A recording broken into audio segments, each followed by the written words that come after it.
Hi, Ian. This is Ginger with the Overdrive Show. How are you? Yeah, good, Ginger. I'm so glad that you had a few moments to talk to us. I know it's busy and you're in the States for just a little bit. Yeah, no, I just learned from Virginia Beach into LA, so. Well, we are so thankful you had time. It's great because they FedExed the movie to me, and I literally probably got done watching it about 2 hours ago. so Oh, wow. So I am really fresh off the press with this. I was so glad to get it though, and before we actually talked about the movie, because now I can actually feel like I'm a part of it and I know what I'm talking about. Oh, good, good, good. What an incredible film! I mean, from the cast to the cinematography. I mean, all of the cinematography was, more I don't know, advanced than I expect out of a faith film. It was done so Yep, well. I hear you. I mean, really, I mean, it's an unfortunate budget issue. It's not because people aren't striving to do it that well. It's just the reality is that the budget just isn't there to get the right people who have the experience sometimes. But it was so beautiful, and I was thinking it was going to be more like Soul Surfer when I first saw the previews, and then I was like, this isn't anything like that. I mean, even when it comes to the surfing and the water, and watching the back of the waves and the entire thing. I mean, it was just fantastic. And man, does Scott Eastwood look like Dad? Oh, unbelievable, isn't it? You almost have to hit your face. It's just like, yeah, a mini me. Well, and if you know him like I do from his dad's early days, he really looks like the younger Clint Eastwood. So I'm really Mm-hmm. I was, but I have to say kudos to the adventure in you. Like, there is like so you make me think I am really needing to get out of my shell a little bit. You know, well, I mean, you go through Australia during this film, and in Southeast Asia and Africa, but then in this movie, which obviously is based on what happened to you, you're off the coast of Indonesia, right? When you're diving for lobsters, right? Yeah, I'm on an island called Mauritius, just off Madagascar. And I'd already loved the box jellyfish because it was so beautiful. But is it right that it's either the most venomous or the most deadly animal on the earth? Yeah, Um, well, Discovery magazine says it is potentially the deadliest creature on the planet. yeah, because there was a movie called 7 Pounds where Will Smith killed That's it. himself, by putting that in the tub with him, and they are fascinating to watch. And it's just one of those things where it's just another reason God exists, to see something so beautiful that is so deadly. So when I found out that it was a box jellyfish, that was what happened to you, I was just for in 5 times, that you were stung with it. I could not believe it, and but I hope that some of the things that happened in the movie really are very true to life, like watching your friend that was one of the locals when he saw you when you walk up to him afterwards, like Oh, yeah, they those freaked out. They those thought I was a ghost come reactions. back from the dead. Exactly. So is it pretty true to script as far as what exactly happened to you? um, the Annabelle didn't exist, but Oh, well, now you just, poked a hole in my balloon, man. No, so the love story was not there, huh? well, the real love story was that I had a girl back in New Zealand that I was absolutely in love with, who I surfed with. And when I travelled, every girl that I went with and went out with, just none of them matched up. And so as I travelled around the world, I continued reflecting upon my girlfriend back in New Zealand. And when I got back to the airport, at the airport with my mum and dad was my girlfriend, and she'd become a Christian while I was away. Oh my goodness. Now, see, I would have rather that been the story. Oh, I know. I don't know why they did that, but they wanted a love story. So, well, the real love story was I was continually reflecting and thinking about my girlfriend who I was in love with back in New Zealand called Karen. And when I got there, she was at the airport with mum and dad, and when I told her I was saved, she couldn't believe it, and she took me immediately to church. And it became, I mean, she was there at my baptism, and I mean, just I got ordained in the church. It was just such. Rachel Hendricks knew my testimony and just said, I want to play any part in the movie. And unfortunately, they didn't bring her back. You know, they could have had her at the airport with my mum and dad as a Christian, because that's what actually happened. And well, and because it leaves you hanging. You're like, so, and you know, they write at the end of the thing that Annabelle's like still searching. So you're like, man, like there's someone, this Annabelle's out there just, you know, searching for meaning of life still, and which in real life She found it. Yeah, she found the meaning of life, and she found her way back to you. That's a love story. That's, you know, that's the stuff of, you know, the classic movies where, you know, you spend the whole, it's like Dr. Zhivago stuff, you know, and just go through all this stuff to get back. So are you friends still with your friend in the movie? I'm curious about that. Well, I asked her to marry me. I got on my knees, and she said, Ian, you're so much like my brother. I just can't. You're such a close friend. And she ended up marrying another surfer. Oh, no. And I've been, yeah, I tell you, but she's married, 2 kids, and I'm married with 3 kids. And, yeah, sometimes it just doesn't work that way. Well, it worked the way it was supposed to, though. You know, I was thinking about this because I noticed when I was watching the film, I noticed Patrick Leister, who is from the movie Invictus. He played the captain of the Springboks. And then, you know, that was a movie directed by Clint Eastwood. So it's kind of funny that Clint Eastwood's son being in this movie with him after working on Invictus with him.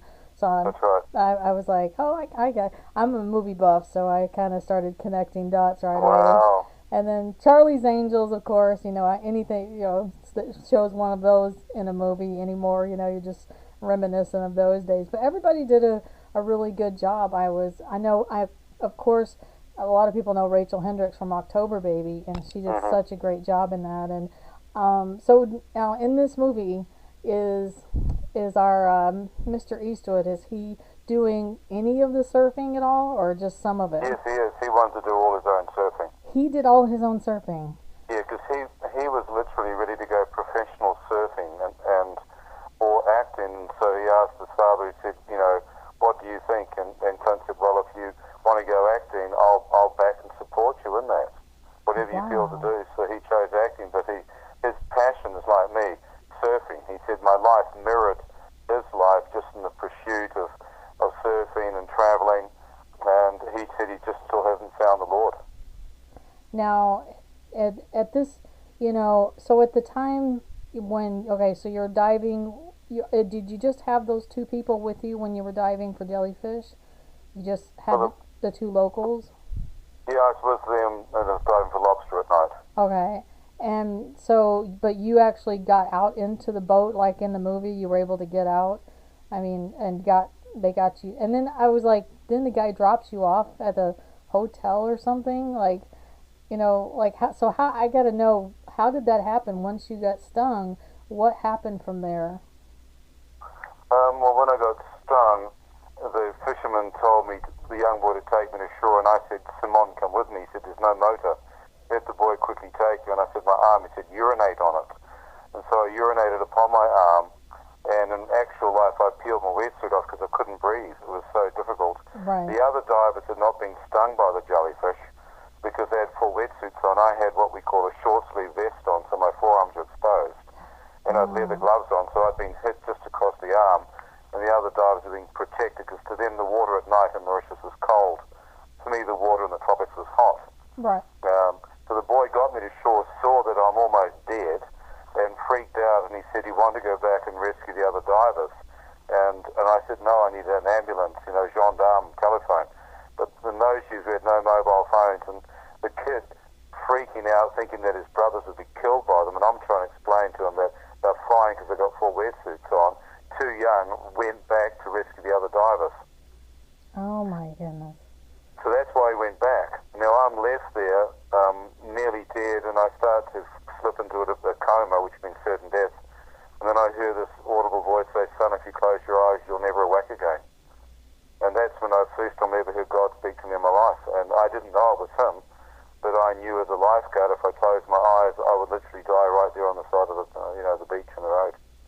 And that's probably literally a physical thing, because if you were to fall asleep, your body would start shutting down too much for you to Yep. survive Well, that. it's a coma. What it Yeah. does, if you've been hit in the throat, you're usually dead in 3 or 4 minutes. If you hit on the extremity like me, people 10, 15 minutes, they slip into a coma and never come out. So I was right on the edge where most people would normally have died, that it just felt like they were sleeping, but it's actually the poison causing them to go into a false sense of tiredness, and they'd have gone into a coma and never come out. So when is it? So after you heard God's voice at that point, not necessarily knowing obviously that was Him. Yes. So at what point did you kind of check out of Earth and feel like you were in the presence of God? Was that after they got you to the hospital? Well, of course, when I left my body, but I know when I was begging for my life, I mean, these guys saw me, the taxi drivers, and I heard this voice again. It was so audible, I turned around, and Wow. the voice said somebody would beg for your life, and when I looked, there was no one there. And so second time I heard it, I was freaking out, this is weird. And so I begged for my life, and one of the course was that I didn't have wetsuit on, they thought I was on drugs. And one of the taxi drivers had compassion, put me into his taxi, and partway there he said, what's your hotel room, or where do you stay? And I said, well, I stay with a fisherman in Tamarin Bay, I don't stay in a hotel. And then he got quite angry because he wanted to know how I was going to pay him the money. And when I was begging for my life, I promised him $100, and he decided to just get me to the nearest hotel and let the tourists look after me. That's when he shoved me out of the taxi. And fortunately, one of the security guards, because in those years there was no mobile phone, so no one rang. Right. And one of the security guards found me, and he was a friend of mine called Danielle, also a night diver. He saw my blistered arm, scarred arm, and immediately knew what was wrong, carried me into the hotel, and the Chinese were playing mahjong, and they said, are you drunk? I said, no, and showed them my arm, and they thought I'd put heroin into it. My body then shook violently in front of them, and literally I began to literally die in front of them. They ran over, and I stopped shaking and went very, very cold. And I said, blankets, and can you take me in your car to the hospital? The Chinese man looked at his car and said, no, I'm not going to take him. I was so angry I wanted to hit him. And it's just about to hit him, and I heard this voice the third time say, son, if you hit him, the toxin's so close to your heart, the adrenaline rush will kill you. And I said, gosh. So I turned away to my right, and thinking, well, if I look at him, I'll hit him and kill myself. Right. And an ambulance arrived. The security guard, Danielle, the Creole, had run the hospital. He carried me into it. Partway to the hospital, started seeing my life go before me. And then I see my mum praying for me. And she's saying, like she said at my confirmation, call out to God from your heart, and God will hear and forgive you. So I said, God will help. And then the Lord's Prayer appears. I forgive people. I ask forgiveness. And the moment I finished praying that prayer, the peace of God went deeply into my heart, and I realized right then that I just talked to God. I'd heard His voice. I'd literally surrendered my life to Him, and I thought, I wonder how many people in their dying moments give their heart to Jesus. And I thought, I'm sure there are many people.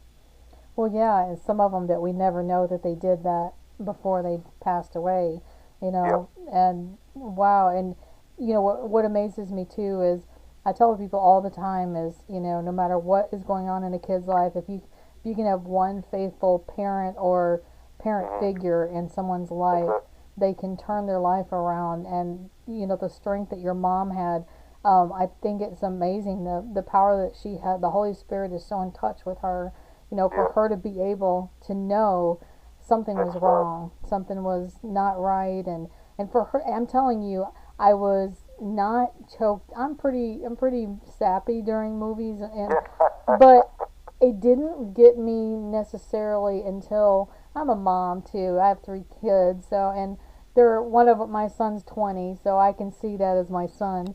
And I thought about it, and I was like, that's probably when I really lost it, is when she's praying on the bed for you, and she knows it's happening. Like, she's at the same time praying, knowing this has happened, and then you're seeing your God has dad. spoken to her, and I think talking to mothers, they all seem to have a sense when something's wrong with their kids.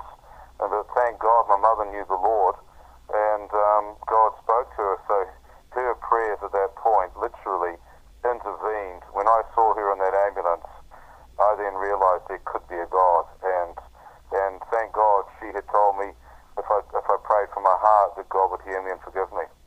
So Huge. how long, I'm curious, do you know how long you were pronounced dead? 15 to 20 minutes. Wow. I mean, Simon believed it was hours, but from what I can gather, the doctors are trying to say 15 to 20 minutes. But Simon, when he went up there and followed my body up to the morgue, he tried to tell me that when he got up there, I'd been dead for hours. well, and But hospitals do tend to, yeah, they tend to, yeah, they don't like to acknowledge that people die and come back to life. oh, absolutely not. And so, like in the movie, did you have like a toe tag on and everything? I don't know, You because don't when know? I came back, the doctor that I saw, and it wasn't just a nurse there, a doctor actually had my foot, my right foot, in his hand, and he was pricking it like a dead piece of meat with a scalpel. Oh my gosh. I'm So glad when they he didn't saw show me, that. he freaked out. Oh, And then I heard God said, I've just given your life back. I tilt my head to the left, and nurses are in the doorway. They see me and just run. They just take off. I was watching it with my son, who was, he was like, okay, mom's over there crying, because she's such a big, sappy person, and Yeah. then and then when and then when Simone goes running, when you walk up to them, then he lost it. He laughed and he fell off the couch. Like he was like he loved the reaction that they had when you walk back, and you gotta think, gosh, that is gotta be like, the most amazing Well, reaction. he was the one who'd come up and seen that I was dead. So Yeah. to see me alive, he said they were about to put me in a body bag and send me back. So he said when he saw me alive, freaked out, man. Just freaked out. Oh, and so how long was it till now? Did they already notify your parents that you had died, or did they not know you died and came No, back? they didn't know. This is 1982. Okay. They didn't know. And when I came back, it's interesting. I talked to my mum. She prayed and she said she felt a peace as though it had been sorted. Wow. She had a peace in her heart that prayer had broken through. And when I got back to New Zealand and she saw me, I told her I was a Christian, and I began to read a Bible. She came into my bedroom and saw me reading and said, "Son, what's happened?" I told her my story. Then she just burst into tears and told me how she'd been praying. Oh my goodness. So we didn't put that together, but Hollywood does, they Well, dramatize it, but that's fine. well, but then, like you were talking, I like the one thing. I don't know if this is your words, but when you're talking to the Annabelle character, and you tell her that the perfect wave is indescribable, and maybe That's right. is that you that you said, like, maybe it's better like that, that it's so indescribable. That's how amazing it is that you can't describe it to anyone. Oh, that's right. And in fact, the tunnel of light that I went in would be like getting into a 10 to 12 foot barrel in surfing terms. You can see light at the end of the tunnel. So I travel down this tunnel of light, and surfing would be the closest I've ever come to experience that same kind of impression and feeling. That's why I think surfers get hooked on it. How long have you? I mean, you look in the movie. They show you surfing as a very small child. Were you surfing as a small child? Yeah, my parents had a house at the beach in New Zealand, Uh-huh. and we used to go there every summer. So I started boogie boarding and body Yeah. surfing, and as a young, not that young, but reasonably young, I started surfing. My father was a lifeguard, and then I just got hooked by it. I just loved it. Now, how long after your incident did you surf again, or did you? I knew that if I didn't get back in the water, I'd never get back in the ocean You'd be again. paralyzed by fear. And so I went surfing and diving, and even did a night dive to break the fear. How long is that? The same year, or?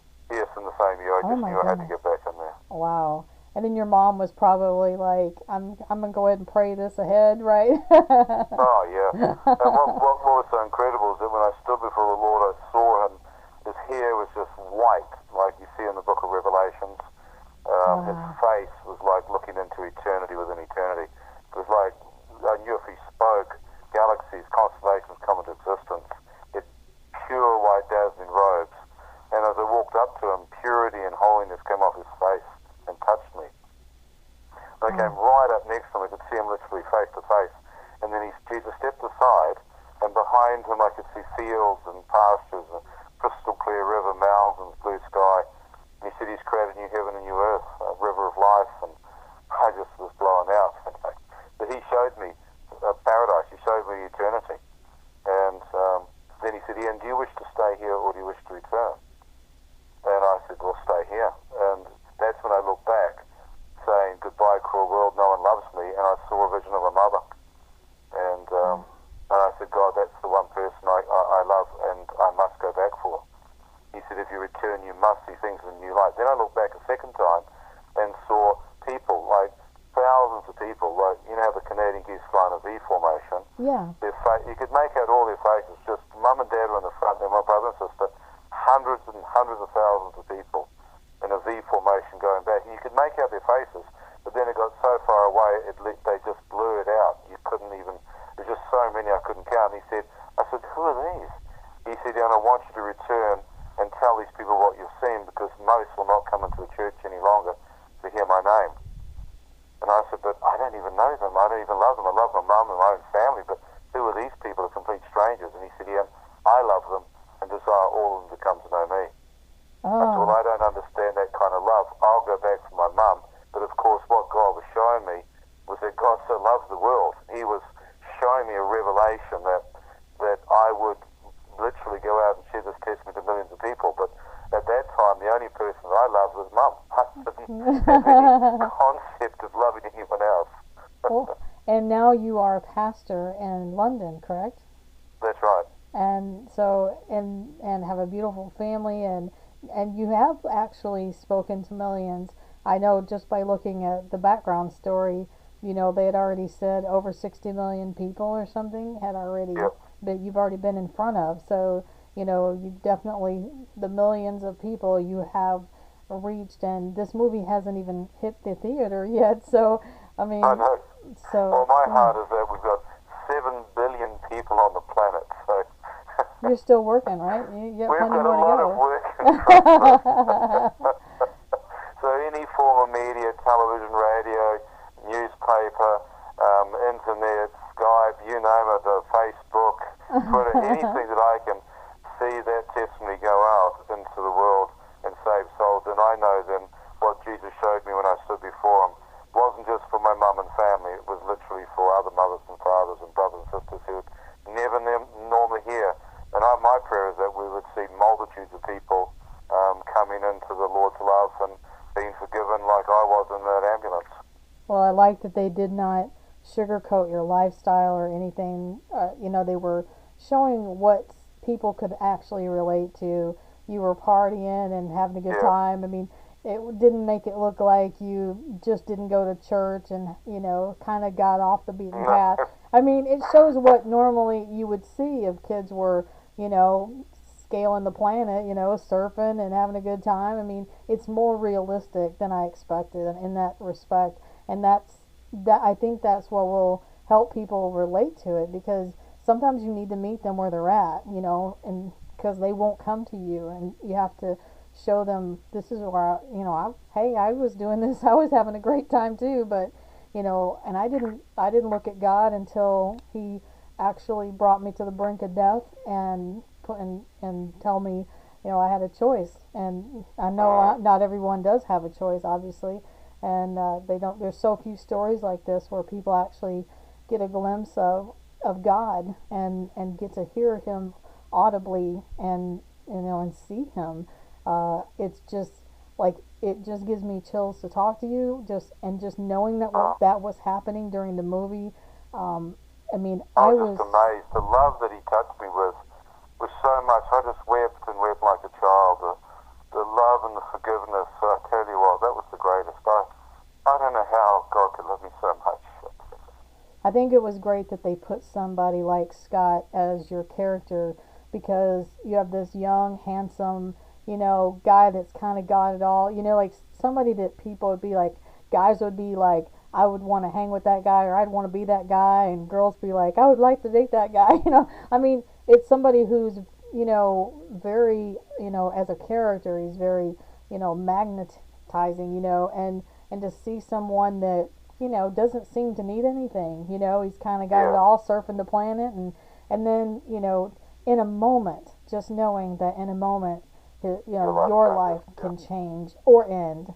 You had that second chance, and obviously many people that, I don't know the odds. Do you know the odds of surviving a box jellyfish sting? I can't imagine. I think everyone's different. Some people can get bitten by a cobra and survive, but I was not the best person because had to take antihistamines and I was highly allergic. The only saving grace was that I put some Vaseline on my arm that night and face because I was getting bitten by sea lice, and I thought it would provide some film that could maybe stop the lice from biting me. So normally the tentacles would stick to your arm, but fortunately when I was hit, they slid off. So there was at least a film of protection there, and that's why they tell you to urinate or pour vinegar, is to get rid of any tentacles that may have attached. But I know that people who've been hit by them, generally in the throat, 3 to 4 minutes. Generally, people are hitting on extremities, 10 to 15 minutes. Some people have survived, but it's considered to be 100 times more toxic than a cobra, and Discovery said it is the deadliest creature known to man. Oh my goodness! That means Jesus just loves to bring people back, so that man can't say the guy was asleep or a coma, because it's a neurotoxin, and when it hits you, it moves through, and when you do die, it has killed your entire central nervous system, so you're brain dead. People say, oh, was the guy just heart dead? Well, you can have that in drowning or heart attacks. You can be heart dead but not brain dead. Yeah. But the neurotoxin, the box jellyfish, is a neurotoxin, so it attacks your entire neurological system. But when it does get to your vital organs like your brain and your heart, you die. You are heart dead, brain dead. There's no way a person can come back. Well, and that just shows that it was God. So I know you've probably got people that doubt. I mean, everybody doubts anyone who's had an actual encounter with God.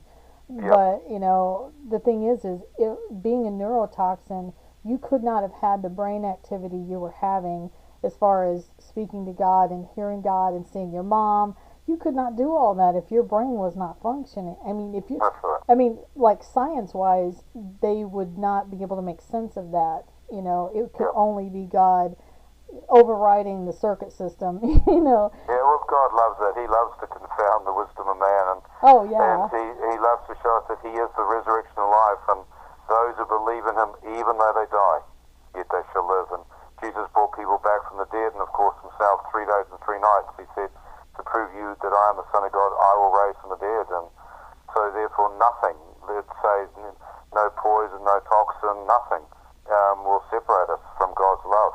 So thank God He is alive, and He has power over death. And people believe the stories of the Bible, like Lazarus and obviously Jesus coming back to life, but people cannot grasp it in today's world that it's like He still does miracles like this. And so these stories have to be told. So, we were involved with another film that was called Dead Raiser. That was a documentary of stories of people who had these amazing encounters of, experiencing death and coming back, and some of them experiencing hell. And, there's just so many experiences like that, and I don't question any of them when they're walking in the Holy Spirit, and no matter what, even if God in their bed gave them a picture of all that in their head and made them feel like they went through all of it, it's still God. They're still having that God encounter, and these stories are they're so mind-blowing to me, and it grows, as believers watching this movie or hearing your story, it should just grow their belief and how big God is. And when they look at their problems, look at this, I couldn't believe it. I knew you were alive because I was going to interview you, and yet still, when you got stung, every moment during the movie, I'm sitting there going, now get him to the shore, hurry, get it, and I thought about it. I was like, I'm sitting here about to interview the guy who they wrote it about, and I'm thinking he's not going to make it, which he doesn't necessarily, I guess. But Yeah, well, I didn't make it. I he died. didn't make it, but as far as coming back, I mean that. I guess that was what I found amusing after it was over. I was like, I was really tense about, which is great because that shows the great movie making part of that. Because the Hollywood aspect, the dramatics of it, sometimes give it just enough for people who are not normally into faith films. It gives them more of a deeper storyline, or makes it a little more. I'm telling you, the surfing, the beautiful. I'm guessing these are all on real locations because they looked amazing.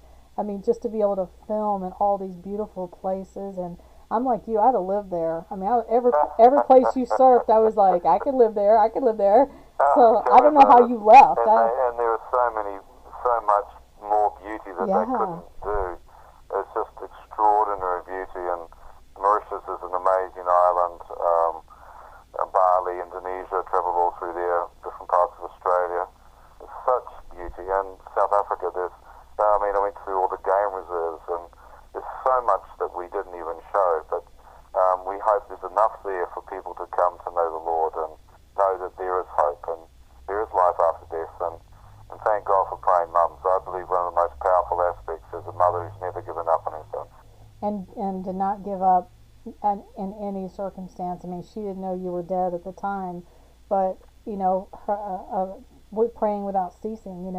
Just not letting anything stand in the way, and even a doctor telling you there's no hope or whatever, to just to pray past until you feel God reveal Himself to you. I mean, that persistence of her prayer. And I've heard actual Christians give me a hard time about intercessory prayer, like you need to pray straight to God. You don't have to ask all these people to help intercede for you. I don't believe that. I think like you were saying, praying moms. I mean, I'm praying on behalf of people who know Christ, but some people may know or tell me they know Christ and they actually don't.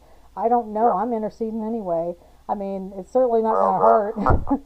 I mean, if I'm right, it's only going to help. And if they're wrong, I mean, if they're right and it didn't do any harm, I was praying for somebody to care about. And I think that's amazing to show that. I'm glad that was real. That you did actually see your mom praying for you. That's I did. Oh my goodness, that's vividly, and that's what shook me. Thank God for you and your story. Awesome talking to you. Awesome talking to you too, Ian. You have a blessed day. Yeah, thanks. Lots of love to you. Bless you heaps. Thank you.